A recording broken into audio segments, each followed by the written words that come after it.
पूरा b मिलेगा, last पूरी वैल्यू c आपके सामने ही है। अब d निकाल लो, V vector B square minus 4ac, Hindi में d को वी वेक्टर बोलते हैं, इंग्लिश में डिस्क्रिमिनेंट बोलते हैं। तो b की वैल्यू आई है -6 का होल स्क्वायर -4, a की वैल्यू 2, c की वैल्यू 3। तो माइनस का स्क्वायर क्या हो जाएगा सर? प्लस। बच्चा जानता है माइनस की पावर अगर 2 या 2 का मल्टीपल हो तो प्लस हो जाता है। 6 6 36, 4 दूनी 8, 8 3 24, 36 में से 24 घटा दोगे तो 12, कितना बचा? 12। अब बताओ रूट एग्जिस्ट करेंगे या नहीं करेंगे? रूट एग्जिस्ट करेंगे या नहीं करेंगे? बिल्कुल रूट एग्जिस्ट करेंगे, एग्जिस्ट करेंगे। और कैसे रूट होंगे? डिस्टिनेक्ट। मैं लिख भी देता हूँ या आप लिख लेना, डिस्टिनेक्ट होंगे, अलग अलग एक्स के आंसर निकलेंगे। अगर डी आपका 0 से बढ़ आता है यानी डी पॉजिटिव आ जाता है तो फिर आपके डिस्टिनेक्ट रूट होते हैं, अनइक्वल रूट्स होते हैं, अलग अलग रूट होते हैं। अब वो निकालने हैं, वो निकालने के लिए फार्मूला बता रखा, by quadratic formula -b plus minus वर्गमूल d बटे 2a, वैल्यू रख दो -b। यहाँ माइनस देखो b की वैल्यू पहले माइनस है, एक इसका माइनस है, एक फार्मूले का माइनस, प्लस हो जाएगा, खाली 6 आएगा, प्लस माइनस वर्गमूल d आया आपका 12, 2a आया आप लोगों का 2, सोल्व कर लो इसको, 6 प्लस माइनस √12 को रूट से बाहर निकालो, 4 3 जा 12, 4 का हो जाएगा 2 √3 बाई में 2 2 जा 4। अरे √12 को बाहर निकाल सकते हो, बाहर 12 के प्राइम फैक्टर कर लो ना, बाहर कैसे निकलता है रूट से कोई वैल्यू? 2 6 12, 2 3 6, 3 1 जा 3। जिसका पेयर बन गया तो रूट से बाहर निकल गया, और जिसका पेयर नहीं बना रूट में, तो ये तो रूट, ये तो पेयर बना रहा है, तो ये तो 2 आ गया, और इसका पेयर नहीं बना, ये रूट में पड़ा रहेगा, तो इसको लिखेंगे 2 √3। ये लिखा हुआ है √12 को 2 √3। अच्छा जी, अब प्लस माइनस में ध्यान रखना, हमेशा कॉमन लेते हैं। प्लस माइनस में क्या लेते हैं? कॉमन। 6 में और 2 में क्या कॉमन है? 2 2 3 जा 6 प्लस माइनस, और 2 से 2 कट गया √3 अपॉन में 4, अपॉन में 4। ठीक है सर, क्या बताया? देखो 6 प्लस माइनस में कॉमन लेते हैं, 6 और 2 किसकी टेल में आते हैं? 2 की टेल में आते हैं। 2 की टेल में 6, 3 पर 2 से 2 कट गया तो √3। अब क्या काम करो?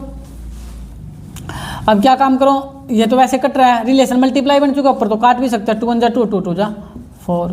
1 के अंदर करूँ अगर 1 के अंदर मल्टीप्लाई कर दूँ सेम आएगा, 3 प्लस माइनस वर्गमूल d और बटे में 2। ये आपका आंसर आ चुका है, एक्स के आंसर आपके आ चुके हैं। अलग अलग आप बोलोगे सर कैसे? भाई देखो ना, इसको एक बार प्लस में लिख दो इस रिजल्ट को, और एक बार माइनस में लिख दो, यानी एक्स के जो आंसर आए आपके 3 प्लस √3 बटे 2, एक तो ये आ गया, और एक एक्स का आंसर आ गया 3 माइनस √3 बाय 2। एक्स के 2 आंसर आपके सामने है, यानी प्लस माइनस का मतलब ये था भाई आप लोगों के सामने कि आप इसको एक बार प्लस में लिख दो और एक बार किस में लिख सकते हो? माइनस में लिख सकते हो। होपफुली ये क्वेश्चन आपको समझ आया होगा। नेक्स्ट क्वेश्चन नंबर 2 पर बात करेंगे। 2 में क्या बोला हुआ है? Find the value of k for each of the following quadratic equation so they have 2 equal roots, to have equal roots. इसने क्या बोला? Find the value of k की वैल्यू निकालनी है। सो डैट का मतलब गिवन है, दे हैव 2 इक्वल रूट्स। अगर इक्वल रूट्स हैं तो आपको k की वैल्यू निकालनी है। क्वाड्रेटिक जो आपको क्वाड्रेटिक इक्वेशन गिवन है, k की वैल्यू उसकी निकालनी है, लेकिन आपको गिवन है कि जो क्वाड्रेटिक इक्वेशन है वो 2 इक्वल रूट्स रखती है, यानी इक्वल रूट्स रखती है क्वाड्रेटिक इक्वेशन। अब वो बच्चा कर पाएगा जिसको ये पता होगा कि इक्वल रूट्स कब होते हैं, और इस पर बात कर चुके हैं जब d की वैल्यू क्या आती है? 0। यानी इसका मतलब क्या है? आप d निकाल लो, आप क्या निकाल लो? d, और जो d आएगा उसको किसके बराबर रख दो? 0। ये प्रोसेस है, क्योंकि उसने स्पेशल क्वेश्चन के अंदर बोला है इक्वल रूट्स है। इक्वल रूट्स के लिए मैं बता चुका था, इक्वल रूट्स तब होते हैं जब d की वैल्यू 0 हो, तो इसका मतलब d निकालना पड़ेगा। क्या निकालना पड़ेगा? d निकालना पड़ेगा, और उसको फिर किसके बराबर रख देंगे? 0 के। तो देखिए 2 का first part, 2x² plus kx, 2x² plus kx प्लस 3 इक्वल टू 0। a की वैल्यू बताओ क्या है? a की वैल्यू है 2, b की वैल्यू बताओ क्या है? k, c की वैल्यू क्या है? 3। अब रास्ता तो आपको पता ही है, d निकालना, तो d निकाल लो। d का फार्मूला क्या था? b² minus 4ac। b की वैल्यू क्या है? k, ये हो गया k² माइनस 4a, a की वैल्यू है 2, c की वैल्यू है 3, तो ये आपका आ गया k² माइनस 4 2 8 8 3 24। ठीक है भाई।